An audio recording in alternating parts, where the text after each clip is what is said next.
Today on Single Reed Talks with Dr. Lori, we're going to talk about taking the clarinet apart. First thing you want to do is make sure you take your reed off. So I'm going to carefully unscrew my ligature, pull it carefully off, and then I'm going to take my reed off and I'm going to wipe off the excess moisture either with my fingers or I'm going to take my cleaning cloth or swab. I'm going to wipe off the excess moisture. You want to make sure that you put your reed away carefully into either a reed box, or you may have in your case a little reed holder, something like this that holds 1 or 2 reeds. Sometimes you can get them for 4 reeds. They just go slide very, very carefully in that way. If you don't have one of those, you can use one of these little plastic containers that come with your reeds. When you buy them, just be very careful and make sure you slide it in carefully with the shaved part in first. Very carefully, just push it in so that it doesn't fall out. Again, make sure it doesn't fall out. Notice that I didn't push it in all the way down to the tip because it'll be hard for it to pull out, and you might also damage the tip if you push it too far in. So, but always take your reed off your mouthpiece when you're done, and always make sure that you wipe it off and put it in a safe place so that it doesn't get broken. The next thing I'm going to do is take off the mouthpiece. So I'm going to carefully hold my hand on the barrel with my clarinet bell is on my knee.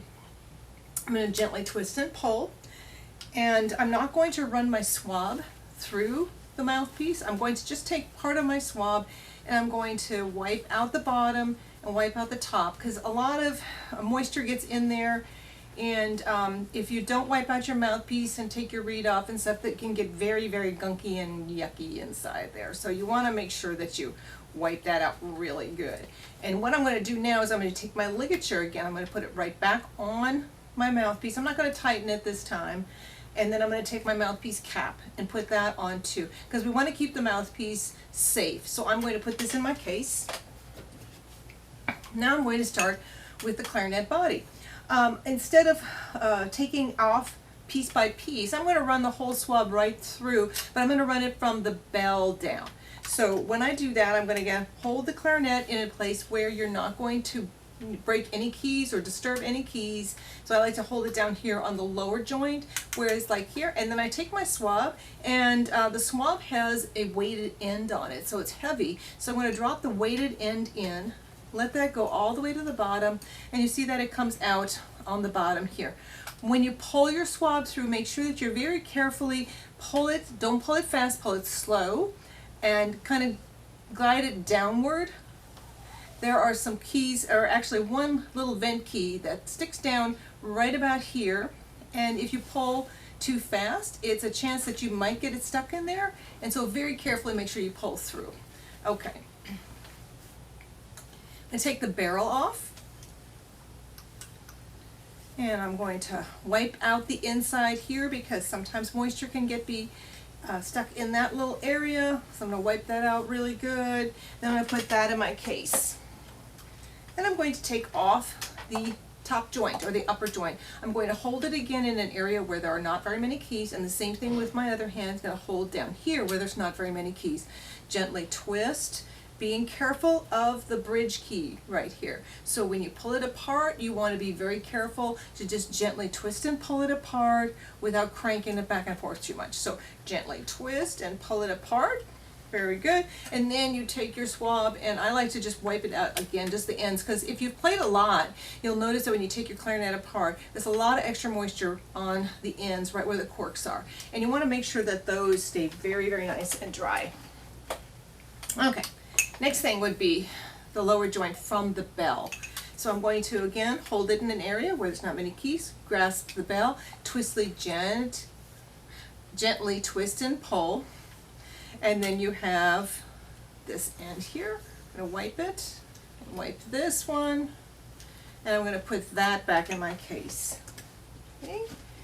All right, the bell, with that one, I usually just take the swab, and again, I'll wipe out that little connecting area between the lower joint and the upper joint, or excuse me, and the bell. And then I'm going to wipe out the bell too. Okay, And I like to use the kind of swab that it looks like a big handkerchief. This is a nice one because it's made by Rico.